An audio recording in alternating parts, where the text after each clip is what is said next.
कठिन समय ही इंसान को कामयाब बनाता है। You are blessed to have a tough time. ये तो ब्लेसिंग्स है तुम्हारे पास। उस बिल्डिंग में रहना है यार मुझे, उस बंगलो खरीदना है मुझे, ये जो कार गई एक दिन लेनी है, अपनी माँ को इस कार में एक दिन बैठाना है, ये फीलिंग तो है ना तुम्हारे अंदर। सवाल डिफिकल्ट नहीं आ रहे बेटा, सवाल इजी आ रहे और वो आसान सवाल आप सॉल्व कर सकते हो अगर आपने सिलेबस एक बार कायदे से बस कंप्लीट किया हो। घंटों घंटों की मेहनत करनी होगी, आपको बैठ के प्रैक्टिस पेपर सॉल्व करने होंगे, प्रीवियस ईयर क्वेश्चन लगाने होंगे, आपको मल्टीपल चैप्टर्स के कॉन्सेप्ट वाले सवाल लगाने होंगे, थोड़े से हैवी सवाल लगाने होंगे। तो आपको बस एक बार चैप्टर ठीक से पढ़ा हो, ठीक इंसान से पढ़ा हो, ठीक लेक्चर से पढ़ा हो, ठीक सीक्वेंस पे पढ़ा हो, एक एप्रोप्रिएट नंबर ऑफ क्वेश्चंस आपने सॉल्व किए हो। लगभग आपने अगर 100 सवाल ठीक सॉल्व कर लिए हैं, आपके लगभग 80-90% सवाल हिल जाएंगे। वहां पे सॉल्व होंगे कि नहीं होंगे, हिल जाएंगे 80%-90% सवाल, क्योंकि सवाल टफ बेटा नहीं आ रहे, बहुत ज्यादा रेपिटेटिव आ रहे हैं। इतने सारे क्वेश्चन 3 बार आए हैं, 4 बार आए हैं, थोड़ी सी वैल्यू बदल देते हैं, कई बार लैंग्वेज चेंज कर देते हैं, पर सिमिलर क्वेश्चन लगातार पूछे जा रहे हैं। It's not that difficult. लोगों ने बहुत ज्यादा हवा बना दी है, बहुत बार चीजों के बारे में जितना सोचते हो ना वो चीज इतनी बड़ी हो जाती है। तो ओवर थिंकिंग की भी प्रॉब्लम है कि आपने अगल बगल लोगों ने सुन लिया इतना टफ है, इतना टफ है। इंसान की सबसे बड़ी दिक्कत क्या है ना, वो अपनी तकलीफ के बारे में बातें बहुत करता है, काम बहुत कम करता है। अब आपको अपनी तकलीफ के बारे में काम करना है। आपके मन में स्ट्रेस हो रहा है ना, मेरा निकलेगा कि नहीं निकलेगा, मैं पढ़ाई कर पाऊंगा नहीं होगा। आपके स्ट्रेस का सोल्यूशन है पढ़ाई शुरू करना बेटा। यहाँ से सही में आप अपना 100% दे दोगे तो सिलेक्ट होगे कि नहीं मुझे भी नहीं पता है, क्योंकि मुझे ये नहीं पता ना बेटा आप किस स्टेशन से चढ़ रहे हो, आप कितने पीछे स्टेशन से चढ़ रहे हो। पर मुझे ये जरूर पता है कि आप एग्जैक्टली मंजिल की बस तक मंजिल से पहुंचो या ना पहुंचो, शायद सिलेक्ट हो या ना हो, मुझे ये नहीं पता है। पर मुझे ये पता है आपको ये जो रास्ता है, ये जो जर्नी है, ये आपको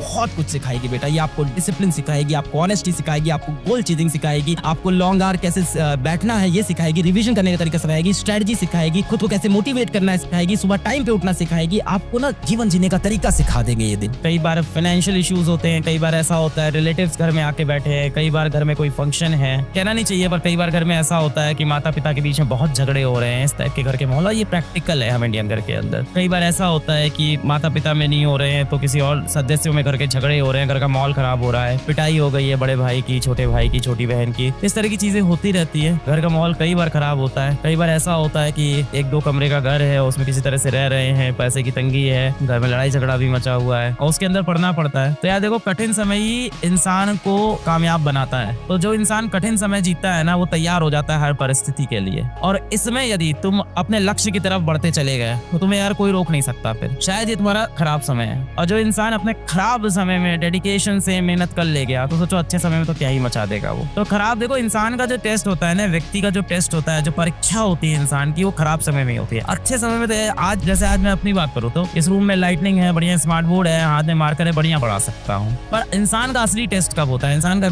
असली टेस्ट होता है जब सिचुएशन खराब होती है ना, जब उसके पास रिसोर्स नहीं होते हैं। तुमने सुना ही होगा यार, कमल का फूल कहाँ खिलता है? कीचड़ में खुलता है। तो खराब परिस्थिति ही एक अच्छे इंसान को बनाती है, मुश्किल परिस्थिति एक अच्छे इंसान को बनाती है। तो मुझे लगता है ना, कोई व्यक्ति जीवन में कोई बहुत बड़ा काम करता है, आप लोग बहुत बड़े बड़े लोगों को देखते हो, इलॉन मस्क को देखते हो, कंट्री के बड़े बड़े स्टार्स को देखते हो, आप अब्दुल कलाम जैसे लोग जैसे इंस्पायर होते हो। कभी इन लोग की आप जीवनी पढ़ना, इनके जीवन कैसे थे, कितने कठिन थे, तब आपको समझ में आएगा कि यार मेरा दर्द तो कितना कम है, इस दुनिया में कितना दर्द है। बड़े बड़े लोगों से इंस्पायर हो जाते हो कि इंसान ने इतना बड़ा काम किया। स्टीव जॉब से आप इंस्पायर हो रहे हो, उसने एप्पल बना दिया है ना। आप इंस्पायर हो रहे हो एपीजे अब्दुल कलाम से, मिसाइल मैन ऑफ इंडिया है। पर इनकी जीवनी पढ़ो यार, कहाँ रहे हैं ये, किन घरों से आए हैं, कैसी गरीबी हालत से आए हैं, रिसोर्सेज होते ही नहीं थे इनके पास, और वहाँ जुझारू तरह से मेहनत करके भारत के ही नहीं पूरे मतलब विश्व के सबसे बड़े लीडर्स बने। तो tough time makes a successful person, so you are blessed to have a tough time. ये तो ब्लेसिंग्स है तुम्हारे पास, टफ टाइम। जिसका सब बढ़िया चल रहा है, जिसके घर में बढ़िया एसी है, बढ़िया कार है, बढ़िया मस्ती जी रहा है, उसके सपने ही नहीं है जीवन में, सब तो मिल गया उसको। तुम्हारे पास सपने तो है ना। ऐसे देखते होगे ना कभी अपनी कभी बार, यार उस बिल्डिंग में रहना है यार मुझे, उस बंगलो खरीदना है मुझे, ये जो कार गई एक दिन लेनी है, अपनी माँ को इस कार में एक दिन बैठाना है, ये फीलिंग तो है ना तुम्हारे अंदर। तो रगड़ो खुद को, अपनी माँ की तरफ देखना पड़ेगा जो आपके लिए दिन रात झगड़ा कर रही है, लड़ाई कर रही है, आपको पढ़ा रही है, वहीं से रिदम बनेगा। इसके सिवा इसका और कोई आंसर नहीं है। कोई डायरी में लिखने से और किसी चीज से रिदम नहीं बनेगा। सिर्फ तुम्हारी टफ सिचुएशन ही तुम्हें तैयार करेगी आगे की लड़ाई के लिए। चैटिंग की आदत पड़ गई है, चैटिंग छोड़ दो। रील्स देखने की आदत पड़ गई है, रील्स देखने की आदत छोड़ दो। इंस्टाग्राम डिस्टर्ब करता है, इंस्टाग्राम डिलीट कर दो। बहुत सिंपल होती है सारी चीजें, बस किया नहीं जाता है। तो करना पड़ेगा, मेहनत करनी पड़ेगी और खुद को स्ट्रिक्ट होना पड़ेगा। पढ़ाई का मन नहीं कर रहा है, पढ़ाई करो। बैठने का मन नहीं कर रहा है, बैठो। आदत नहीं बन रही, आदत बनाओ। क्वेश्चन नहीं सॉल्व होते हैं, खूब सारे क्वेश्चन लगाओ। रिवाइज नहीं होता है, रिवीजन करो। सोल्यूशन तो आए सामने, तुम्हें खुद पता है सोल्यूशन क्या है। आप इतने बड़े हो गए हो, आप 18 साल के हो गए, 17 साल को, आपको पता है अपनी जिंदगी को कैसे ड्राइव करना है। होता नहीं है बात, ये तो कैसे होगा, करना पड़ेगा।